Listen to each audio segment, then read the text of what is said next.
And we are live. So welcome to Japanning. This is a video series where we are going to tour the world eating Japanese food in cities around the world, meeting one guest in one city at a time.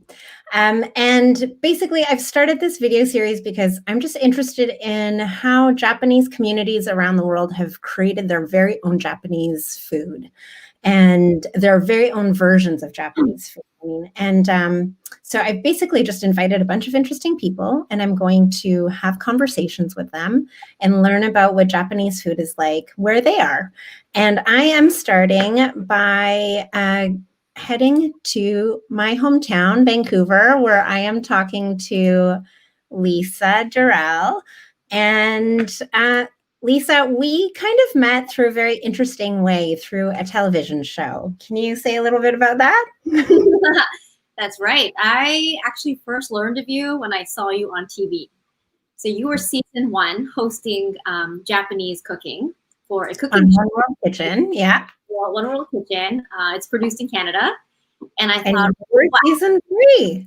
Yeah. Wow, this girl is so cool. I need to meet her. We went for dinner once, I think. Mm-hmm. And I auditioned for the show, and I got a role for season 3. So we stayed in contact, and it's been great. Yeah, and you did actually Vietnamese food for season 3, but I'm sure a lot of viewers of One World Kitchen wouldn't know that actually you're even more confident in cooking Japanese food because, like me, you are half Japanese. Yeah. I think Vietnamese cooking was definitely a stretch for me. Yeah. It's not my primary, I don't speak the language. Culturally, I feel pretty distant from it. Luckily, I've been there a couple of times, so I got to incorporate some of those stories. But Japanese was my primary choice, but you already took it. Sorry. Well, now we are going to give you a chance to, on YouTube Live, talk a little bit more about Japanese food. And I just want to thank you, Lisa, for being the inaugural participant in this series, because everything we are about to do is totally experimental. And so, we're just going to go for it. And I really appreciate that you're being a good sport about it. Let's do it. Okay, so I am going to try and start this video series with a segment that I'm calling Cooking Up a Conversation. So basically, I just want to know some key things about my guests and a few key things about the Japanese food where they live. But we can go on forever about questions of identity and there's so much we can talk about, but I really want to know as much as possible in a short space of time. So I am going to try and see if you can answer 12 questions in 6 minutes. So I have a kitchen timer and I will set it, but I'm just going to set out the rules. So I'll set the kitchen timer. And I've asked you to prepare a glass of wine. Do you have your glass of wine? Yes, I do. Excellent. I also have prepared a glass of wine. The rules are, if you can answer 12 questions in 6 minutes, then you will get to drink your glass of wine. If you do not answer 12 questions in 6 minutes, if this timer goes before we are finished, you will have to chug your glass of wine. So kind of either way, I win. Walk over here in the afternoon. I don't know if I'm ready for chugging. Well, we'll get you to drink it quickly. All right.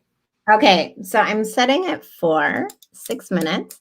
I think we can do this, but I've never tried this before. So let's just see how it goes. Okay, are you ready? Yes. Okay. Question 1, where were you born? Calgary, Alberta, Canada. Question 2, where did you grow up? Mostly Calgary. Went to university in Edmonton, and then Vancouver on my own.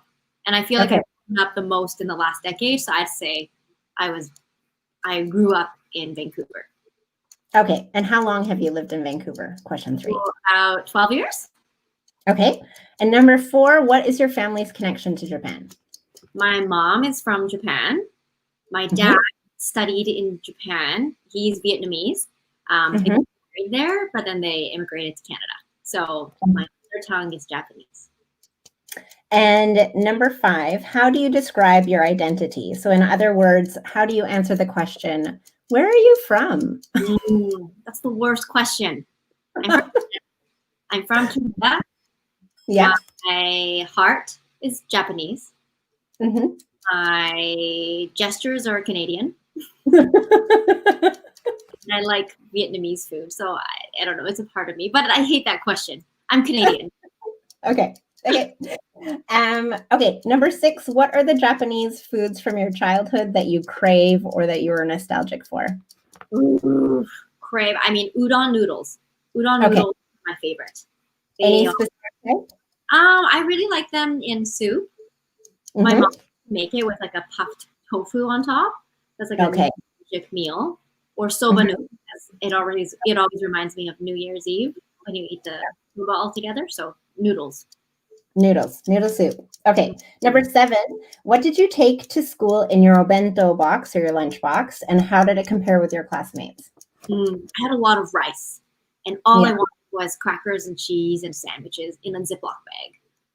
That's what you wanted. I wanted that, but I kept drinking rice, a thermos bottle. Like that's so, you just want crackers and cheese and something.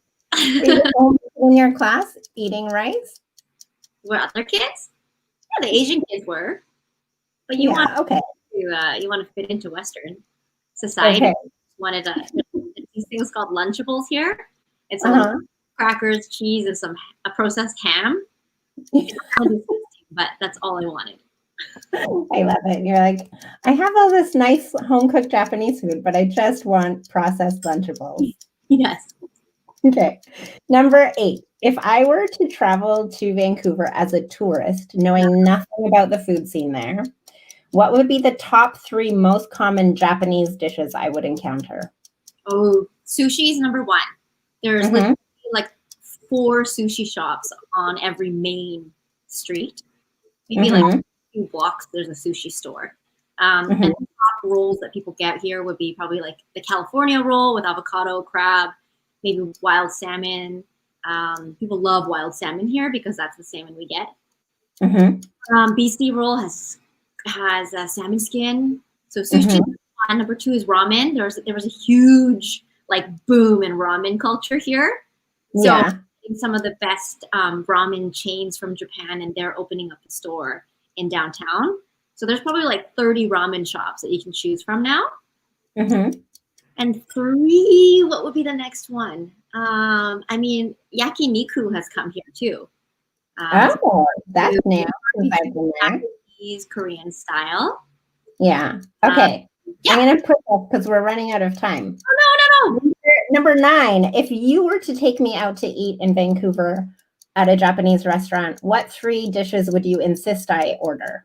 Okay, so I'm going to take you to a restaurant called Minami. It's in downtown. They specialize in seared sushi. It's so good. So a blue salmon sushi. They also have a dish called soba pepperoncino, which is I know that one. Soba dish but made like pasta. And number 3 would be their dessert. It's the green tea opera. So it's a green tea, dark chocolate, and red bean cake. It's delicious. So that would be the complete meal. Amazing. Okay, I'm coming back. Number 10, if you were to cook a Japanese meal for me at your home, what would you make? I'm really into shabu shabu lately. So it's a hot pot dish. Yeah. Nice. Okay, number 11, what do you think makes Vancouver's Japanese food unique or different from Japanese food in Japan? We are so close to Japan. We're pretty much the neighbor across the ocean. So we get access to ingredients. Hurry, we're running out of time. Number 12, is there one dish that represents Vancouver's Japanese food to you? It's got to be the rolls. And I would say the BC roll, probably wild salmon skin and, I don't know, avocado. Just those fusion rolls. Yes. We did it. Yes. It's tight, though. It's tight. It is tight. Wait, we still have like 30 seconds. So I will say to you, kanpai. Yay, kanpai. Kanpai. Kanpai. So I know you're under a lot of pressure, but if you wanted to modify any one of your answers, would you modify any of them? The last question kind of threw me off. Like one iconic dish for Vancouver. I just I find it know. hard to choose one because we have so much Japanese food here. Yeah. Yeah. So about, when I asked you question 11, what do you think makes it unique or different? You kind of said it's what makes it unique or different is that it is so kind of directly connected to Japanese ingredients. Yeah. I thought that was really interesting. I never would have really, I mean, I understand that, but I wouldn't have thought, oh, that's what makes us unique. That's a really interesting take on that. I think I noticed it most because I moved from Calgary, which is only the next province away, but already it's 10 hours away drive. I don't have access to certain herbs like shiso. Like shiso would be readily available there. For people who don't know what shiso is, can you describe it? It's like it's called a perilla leaf, I believe the English word is. So it's like the basil of Japan. Yeah. Yeah. I like to describe it like mint and basil had a baby. Yeah. Oh, yeah. That sounds great. Yeah. Okay, but sorry, you were saying, so you would have to go far to get. Yes. So you have to. When I was a kid, I would go on road trips to Vancouver, and one of the main. That is a long road trip. Yeah, because my sister went to university here. Okay. So she's 10 years older than me. So as a kid, we'd come to Vancouver to pick her up or visit her, and the destination that we would go to is the grocery store. And we would bring these cooler boxes and take home like a bunch of Japanese ingredients back to Calgary because we can't get those things here. Yeah. So for people who are not familiar with Canadian geography, can you, like, how many hours of driving is that? So that's 10 hours. It's a 10-hour distance, or it's a 1-hour flight. But we drove because it's beautiful to drive here in the Canadian Rockies. Yeah. Yeah.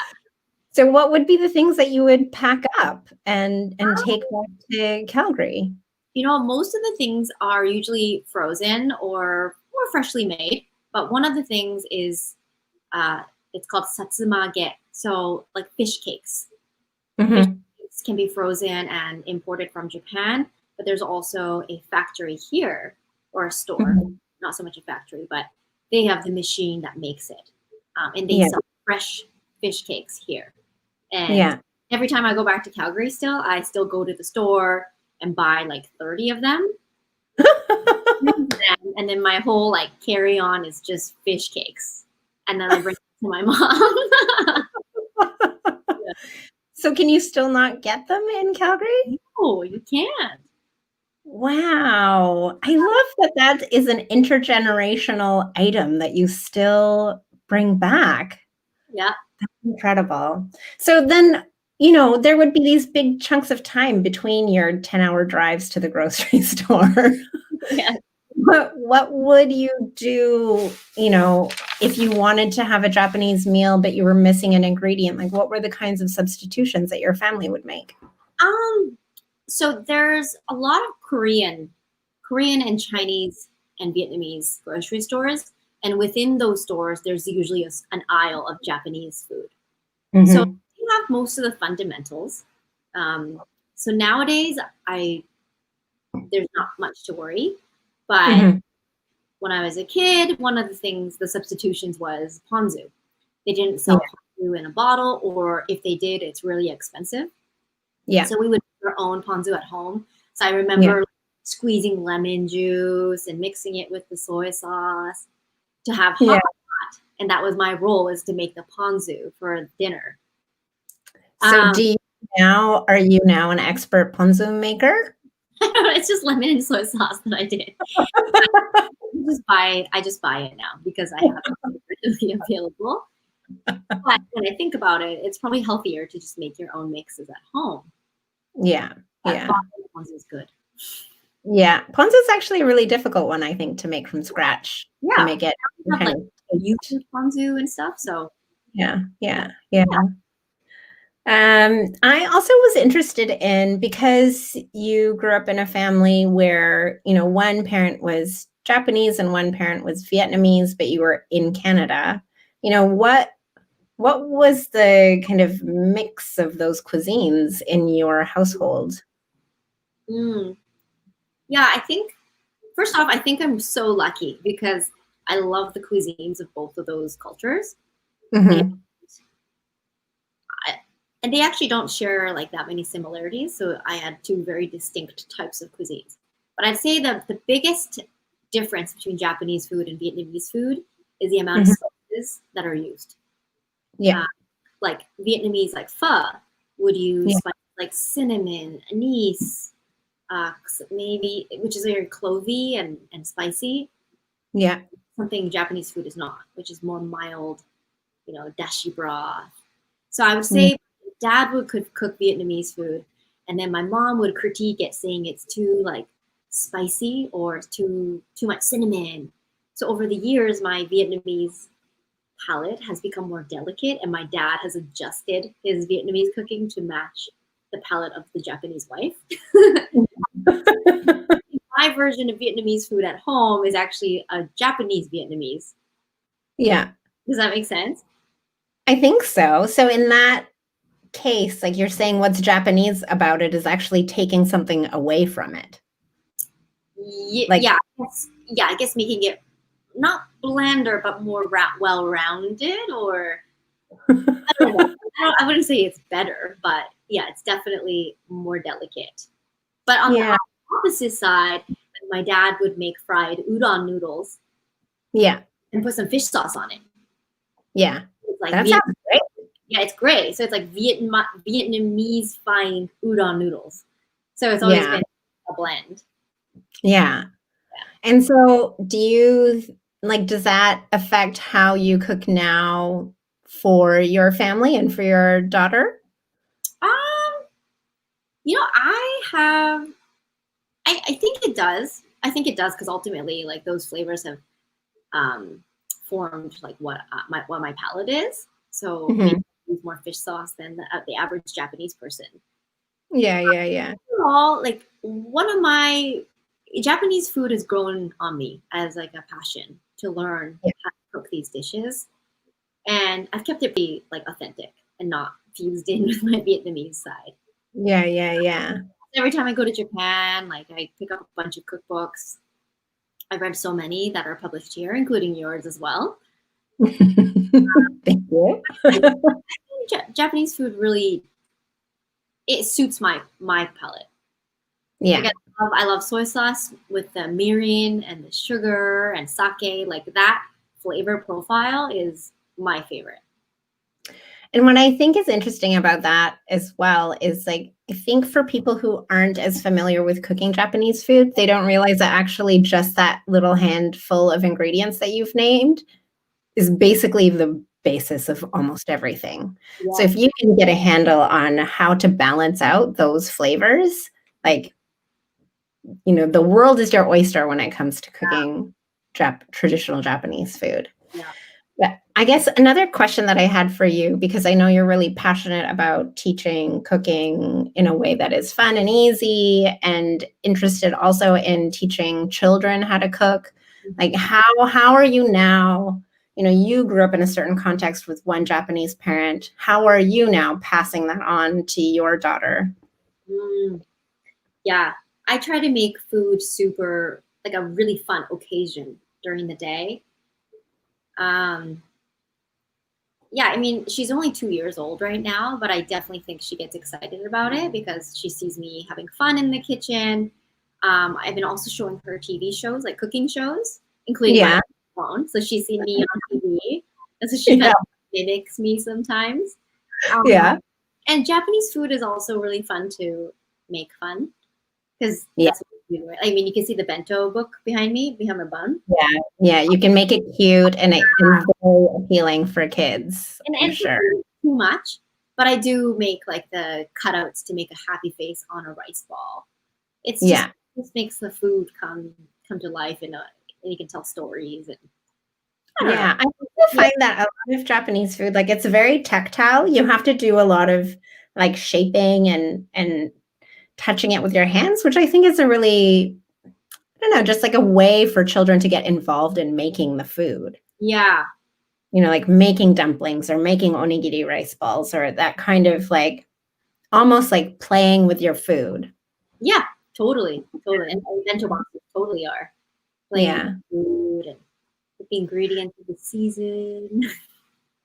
So what I'm interested in terms of your daughter's experience of Japanese food, like you described this experience of, you know, having to travel a long way to get access to ingredients. And now you're in Vancouver, you're in a place that just has tons of access. Also, we're much more globalized now than when we were kids. You know, what do you think will be the difference between your experience growing up with Japanese food and your daughter's experience? And how do you imagine that might shape her, you know, Japaneseness or her Japanese identity? I mean, I think the biggest difference is it's so normal here that if she had to bring rice to her school lunch, she won't feel embarrassed about it. Like, I think Yeah. she'll be proud of it, you know? And I Mhm. think growing up feeling proud of your food and your heritage is just the beginning, and she'll become more curious about it. Um, I mean, my hope is that we can go to Japan once a year. That's what I did Mhm. during summer holidays. I'd go to Japan for 2 months to keep my language going, to introduce foods and flavors to my palate. Yeah. That's something I want to do. But I think because it's so normal here and the population is here, like she'll just it won't be something special for her. Like I think it's just part of being Canadian now that sushi is part of your culinary repertoire, you know? Yeah, and chopsticks are just another implement that everybody knows how to use. Yeah. Yeah. So in a way, like to me, it was like a big occasion, right? To have a Japanese meal. It's exciting. Yeah. It's like it's hard to get, but because it's readily available, it's going to be part of her regular life, and she's going to love it. But out of that, I want to make certain things special. Like I still want her to understand, you know, why these things are special and what kind of stories come with them. What are the Yeah. traditions, and why do Japanese people eat it the way they do? But And do yeah, you do that through certain, like, do you do Kodomo no Hi or like a particular holiday? Is that how you're doing it, or you're just doing it every day? no, I think I definitely want to do the special occasions. Yeah. Uh, right now, the biggest occasion is when we take a walk to the Japanese grocery store that's about 10 minutes away from my house right now, and Yeah. I get her one treat, and it usually Yeah. has a picture of like a character because everything in Japanese has a character on it. So it might be like Anpanman or Hello Kitty, but she's starting to associate like kawaii, like cute things with Japanese. It's special. Treats are Yeah. special. I want to make the treats special. Yeah. Yeah. Yeah. And I think that's great. I mean, now you've cut down your 10-hour drive to a 10-hour walk to go for that special treat. Or 10-minute walk, sorry. 10-hour walk would be brutal. Sorry. She's still a toddler. We're not there yet. I have one final question, Mhm.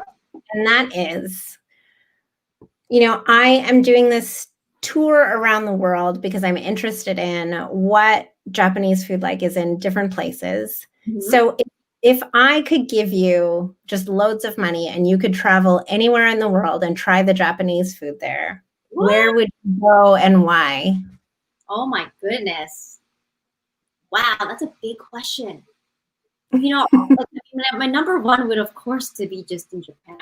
That's where the real stuff happens. Well, outside of Japan. This is all about outside of Japan. Oh, to be outside? Yeah. Okay, I think outside, I would say something like, oh my gosh, this is so overwhelming right now. It's such a big question. I can't decide. I think like pre-COVID, I would say New York. Uh-huh. There's some big chefs there. But I think something like Paris would be interesting too. Oh my Okay. goodness. Maybe just Oh, Kira, hi. yeah. I think Paris, just because those are like world culinary centers, and I feel like they would be doing some pretty amazing things Yeah. with Japanese culinary concepts. Yeah. Yeah. So you want to go somewhere where top chefs are making Japanese food and interpreting. Yes. Okay. Like all right. Well, chef making Japanese food. Okay. I'm going to now look for some people in New York and Paris, and we'll get an interview for you there. Yes. Well, it seems like you have some mom duties to do, so I'm going to let you go. But thank you so much for taking some time to talk to me. Thanks, Hannah. Thanks.